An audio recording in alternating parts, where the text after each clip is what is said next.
Opening season na ng MPBL Binyan versus Jensen, biniragan ni Chris Porter si Pingris sa pulsa muka. Walang bawi si Pinoy Sakuragi, natirahan pa ng fadeaway. Tatlong bantay naman ang iniwan ni Bam Lopez. Ganda na sana ng comeback ng Binyan pero Chris Porter pumukol ng winning 3. Dikit at intense ang laban. Present sa game si Kobe ng Pinas at Poypoy Aktub pero di inactivate ng Binyan sa opening. Panoorin natin ang highlights ng laban. I-like and share mo lang ang ating video at i-follow ang ating Facebook. Tatlong bago kasama si Marvin Junicio and etong si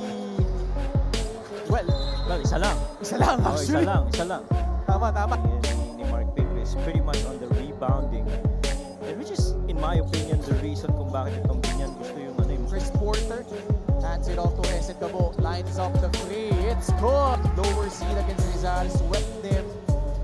And then that grueling 3-game series against Batangas. Talagang napakalaki nung kanilang na-pick up dun sa series na yan against the Quezon Huskers. Good job. Back to you guys.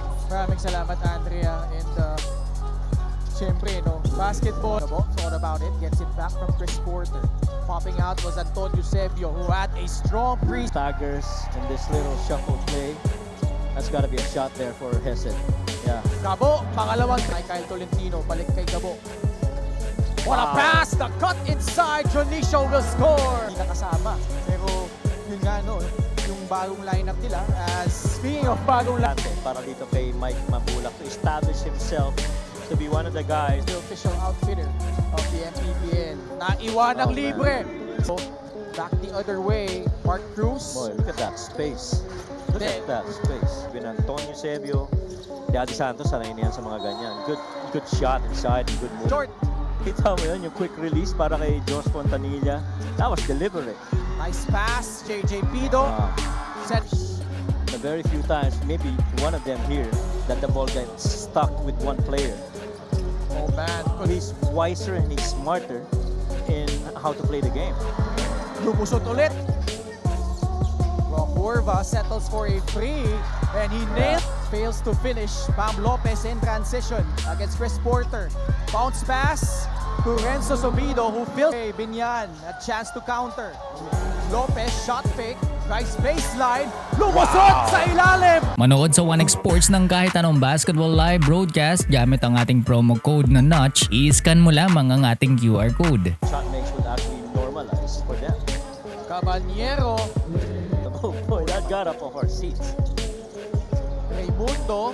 Naiwan ng libre sa tres.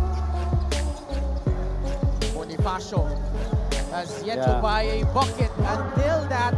Gotta move that ball. 7 seconds on their shot clock. Corva, corner three. Yes!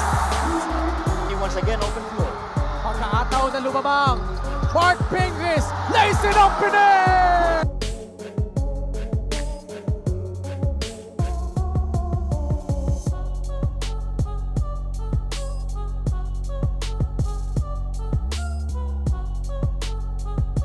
To the delight of the Binyan crowd. Jensen with a timeout. We'll be right back.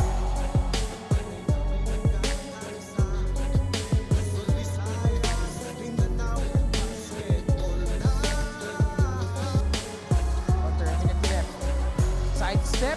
Fontanilla is kicked. Kick out pass. Fontanilla. Pull-up jumper is pure. Gabo with 13 points, 6 boards, and 7 assists. Malo at the elbow against J. Martin Payan. And off to Eusebio.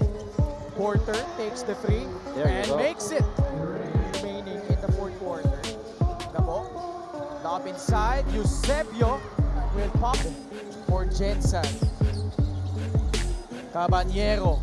Good Swing swing. pass. Bonifacio. Shot fake by Corva. Soars and scores. Oh. Caballero with 7 on the shot clock. Off the dribble. Beating Chris. Lang, play pangalawa pero rebound ni Mabulak. Puts it up in it. Favor of Binyan. No look pass. Porter. Catch and shoot. Yeah. Mid-range jumper.